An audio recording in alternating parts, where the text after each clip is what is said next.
Ang bahaging ito ay hatid sa inyo ng Department of Agriculture Region 12.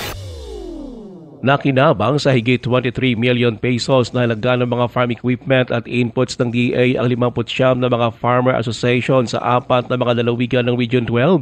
Kabilang sa mga ito ang may 4,000 bags ng abono, may 500 rolyo ng UV plastic sheets at 2 hauling trucks. Isinagawang pamimigay ng mga ito sa Research and Experiment Station ng DA-12 sa Bolon, Manatupi, South Cotabato. Nilaluhan mismo ito ni DA Undersecretary Maria Natividad Caballero.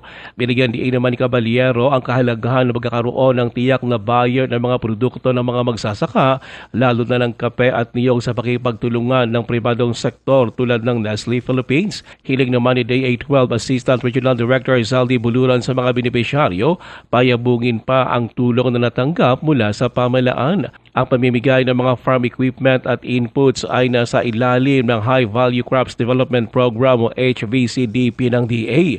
Layo nito na matulungan ang mga magsasaka ng high value crops na mapataas ang kanilang produksyon at kita. Ruel Osano, NDBC, Bida Balita.